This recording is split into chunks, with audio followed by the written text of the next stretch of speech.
Good morning to all. Jai Swaminarayan to you all.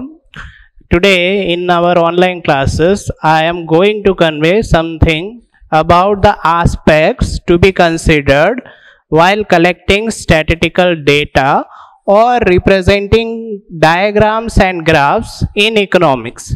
Yes, this topic is there in economics, that is in first unit for 11th standard commerce, and आज मैं आपको ये पढ़ाने वाला हूँ कि कौन सी चीज़ें आपको किसी ग्राफ या डायग्राम को प्रेजेंट करते वक्त ध्यान में लेनी है, या फिर जब भी आप कोई स्टैटिस्टिकल डेटा कलेक्ट करते हो तब आपको कौन सी चीज़ें ध्यान में रखनी है. So first point is sources of data. Sources of data means from where you are getting the data. That is important because the data should have to be reliable in order to judge its accuracy. तो जहाँ से भी आप data collect करते हो वो जो source होता है वो रिलायबल सोर्स होना चाहिए, क्योंकि उसके ऊपर आपके डेटा की एक्यूरेसी डिपेंड करती है. So if you want to show the growth and development related data with regard to India, then for that World Development Report and report that is published by Central Statistical Organization can be used. अगर आप किसी development growth या development oriented data present करना चाहते हो जो India से related है, तो उसके लिए वर्ल्ड डेवलपमेंट रिपोर्ट या सेंट्रल स्टैटिस्टिकल ऑर्गेनाइजेशन के द्वारा जो रिपोर्ट पब्लिश किया जाता है वो थोड़ा रिलायबल डेटा होता है. And if you want to make the comparison of economic parameter और you want to present the comparison of economic parameter that is related to different country, then the World Development Report can be utilized.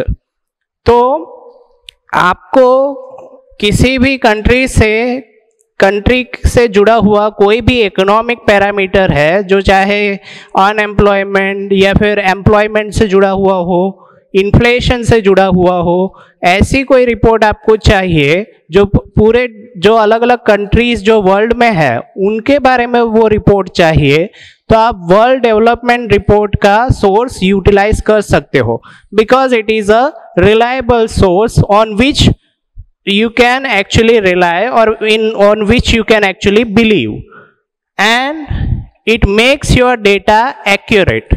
तो जो sources of data है वो ज़्यादातर graphs के नीचे दिखाया जाता है, जिससे कि आप किसी भी ग्राफ या डायग्राम का एक्यूरेट या इनएक्यूरेट होना जज कर सकते हो.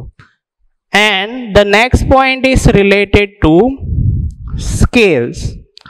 Scales are the measure to represent actual data. Yes, जो भी डेटा आप नंबर्स में प्रेजेंट करते हो उसको एक प्रॉपर मेजरमेंट में लेके आप डायग्राम के थ्रू प्रेजेंट करते हो.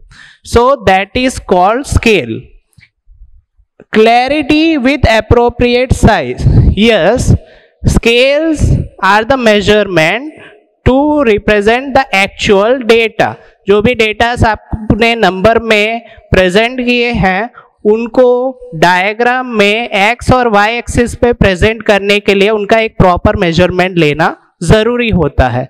It is important to measure, it is important to present the diagram with clarity and in appropriate size.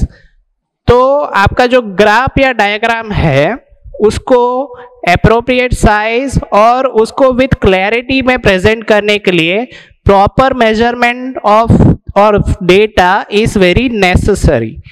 तो जो भी डेटा, चाहे लार्ज नंबर ऑफ डेटा आपके पास हो, उसको एप्रोप्रिएट साइज में ग्राफ में प्रेजेंट करने के लिए स्केल्स का यूटिलाइजेशन होता है. That is nothing but a measurement which is being taken by you. For example, you can represent a large number of observation by taking the proper measurement in your diagram. That is 1 centimeter is equal to 10,000, units and 1 centimeter is equal to 5 years. So this is just an example that you can represent the a large number of observation or a large number of data which is in 10,000 units or which is in lakh units, and you can also represent the different number of years or the data that is related to 5 or 10 years very easily in a diagram or a graph by taking a proper measurement, that is scales. तो large number of datas को present करने के लिए, जो appropriate size of diagram में present करने के लिए proper measurement which is scale is needed to be considered, वरना जो आपका डायग्राम होगा उसका प्रॉपर प्रोपोर्शन नहीं रहेगा। और अगर आपको ये जो भी डेटास होते हैं जो लार्ज नंबर ऑफ ऑब्जर्वेशन को कंसिस्ट करते हैं, या फिर जो भी डेटा आपने बनाया है अगर उसमें लार्ज नंबर ऑफ यूनिट्स है जैसे कि 10,000 और लैक्स यूनिट, तो उसको सेंटीमीटर्स में थोड़ा कन्वर्ट करके, मीन्स थोड़ा मेजरमेंट को थोड़ा स्मॉल प्रोपोर्शन में कन्वर्ट करके आप दिखा सकते हो। That is here 1 centimetre is equal to 10,000 units. इसको थोड़ा शॉर्ट में कन्वर्ट किया है 10,000 यूनिट को, जिसमें 1 centimetre is equal to 10,000 units करके दिखाया गया है। तो इस वे से भी आप एक प्रॉपर प्रोपोर्शन में डेटा को ग्राफ के थ्रू प्रेजेंट कर सकते हो।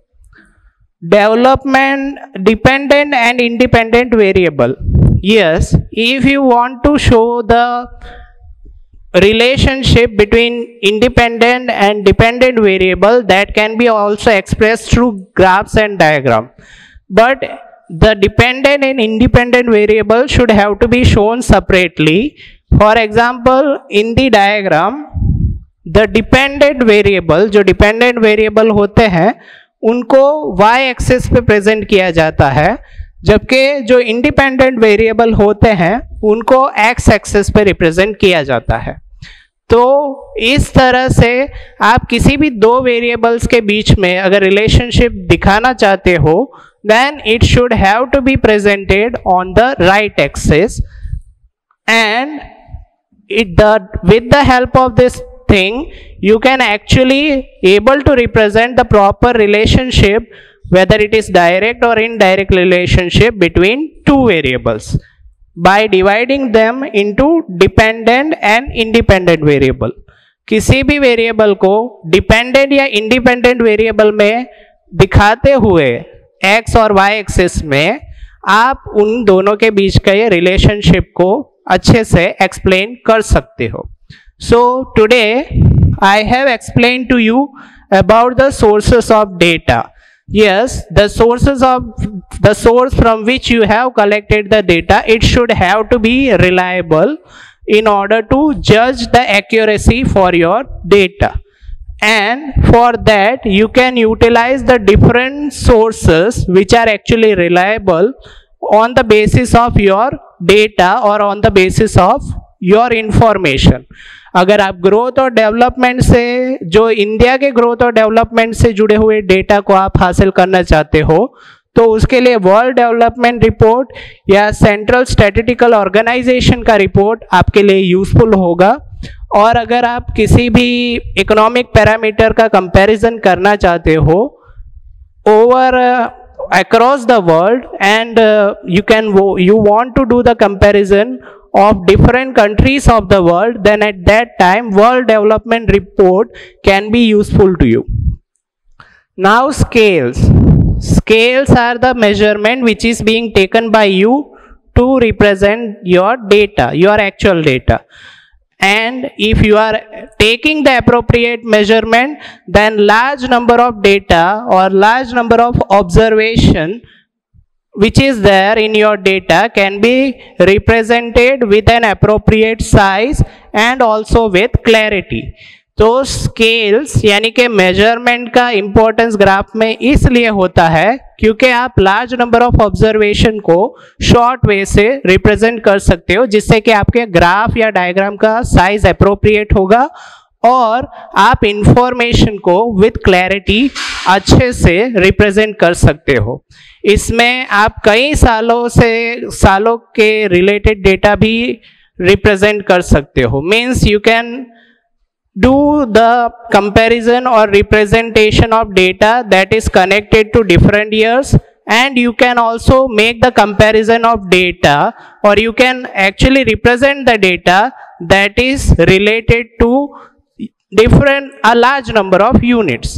तो large number of units और अलग अलग ईयर्स से रिलेटेड डेटा को एप्रोप्रिएट साइज और अच्छे से क्लैरिटी में रिप्रेजेंट करने के लिए प्रॉपर स्केल्स और मेजरमेंट को कंसीडर करना जरूरी है। Dependent and independent variable. Now किसी भी चीज के बीच में कॉज और इफेक्ट का रिलेशनशिप ठीक से दिखाना हो तो आपको इंडिपेंडेंट और डिपेंडेंट वेरिएबल को अलग अलग एक्सिस में दिखाना पड़ेगा। फॉर एग्जांपल डिपेंडेंट वेरिएबल जो होते हैं वो y एक्सिस पे दिखाए जाते हैं and the independent variable are shown on x axis, by which you can actually able to show the cause and effect relationship between two variable। दो variables के बीच में कैसा cause और effect relationship है वो दिखाने में आप इस चीज का यूज कर सकते हो। For example the agricultural production is getting affected by the rainfall. तो रेनफॉल जो अलग अलग ईयर्स में हुआ है उसको आप एक्स एक्सिस पे प्रेजेंट कर सकते हो और उसका इम्पैक्ट एग्रीकल्चरल प्रोडक्शन में कैसा है that is a dependent variable, उसको आप वाई एक्सिस में दिखा सकते हो कि इस साल इतना रेनफॉल हुआ था, जितना रेनफॉल हुआ उसके हिसाब से इतना एग्रीकल्चरल प्रोडक्शन हुआ है, और किसी और साल में थोड़ा कम रेनफॉल हुआ होगा इसलिए एग्रीकल्चरल प्रोडक्शन थोड़ा कम हुआ है। ऐसा दिखाने में ये चीज काफी इंपॉर्टेंट है। So this are the things which you have to consider in order while representing the statistical data। तो डिपेंडेंट और इंडिपेंडेंट वेरिएबल कौन से हैं वो दिखाने पड़ते हैं, प्रॉपर स्केल्स और मेजरमेंट लेना पड़ता है, और दूसरा आपका सोर्सेस ऑफ डेटा जो है वो रिलायबल होना चाहिए। Thank you.